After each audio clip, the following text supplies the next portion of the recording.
8 months ago, one of my very first videos on the channel was about this board. And back then, choosing the B850M Mortar was a very personal decision.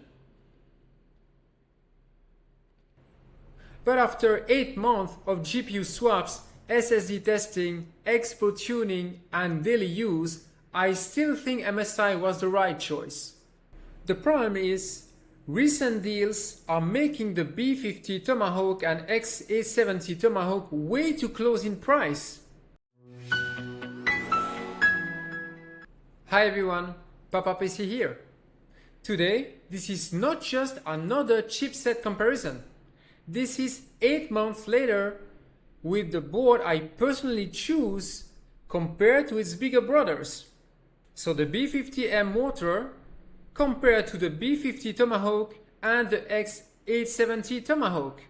And by the end, I'll tell you the exact price gap where I'd stop recommending my own board. Actually, before we go further, I'm curious. Which one would you pick if the gap was only, let's say, $30 or $40? The B850M Mortar, the B850 Tomahawk, or straight to the X870 Tomahawk? Drop in the comments before the final verdict. I had tested briefly the Asus stuff and the Aorus Ice, and honestly, I really like both. Back then, the choice wasn't obvious. The Asus stuff felt super solid. Didn't really like the style, at least not fully, but it was a very good one. The Aorus Ice honestly looked fantastic and I still love that design. It was really beautiful. But the B850M Mortar gave me the best fit for what I actually do. The reasons were simple. Easy PCIe release, clean BIOS, Wi-Fi 7, 5G LAN, dual fast NVMe, excellent rear I/O, and perfect compact layout. Because I'm constantly swapping GPUs and SSDs for the channel, this board simply made more sense. And another important detail, it was also the right choice for my PC case, which was required M80X. So yeah, it was the right board for my format and my workflow. I may have preferred the Aorus visually, but MSI won in real daily usability. Now, after 8 months, honestly, yes, I still stand by that choice. The B850M Mortar has been running my Ryzen 9700X, my RTX 5060 Ti and then 5070 Ti, and my RAM DDR5 CL30 Expo running without any annoying surprise. No RAM instability, no BIOS headaches, no VRM drama.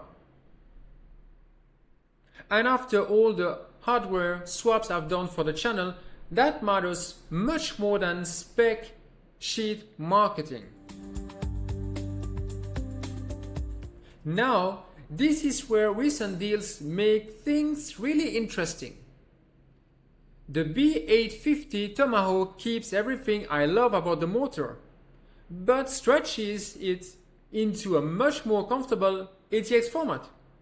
That means more PCIe slots, easier airflow, better spacing, cleaner cable routing, easier future upgrades, and a stronger resale value. So if the gap is only around $20 to $30, honestly, this starts becoming the smarter long-term gaming buy, right? For gaming, FPS almost no difference. For long-term comfort, huge difference.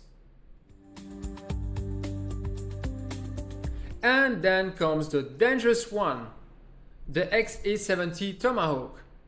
Because when the difference between the three boards gets really tight, this is the one I personally choose.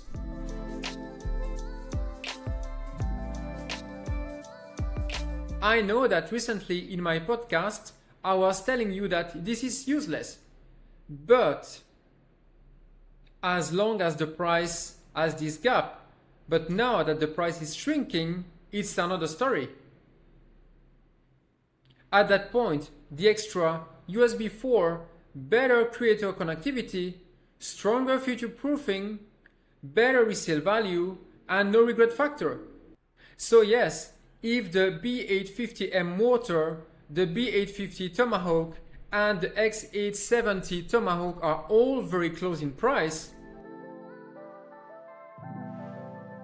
I'd go X870 Tomahawk any day. So here's my real 2026 rule regarding all the format.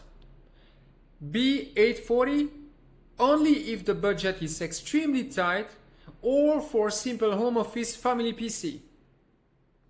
The B850M Mortar, best compact smart money option, perfect if your case needs MATX like mine.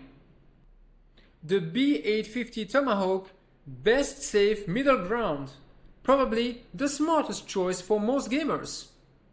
The X870 Tomahawk, if the gap between the three is really tight, this is my personal pick.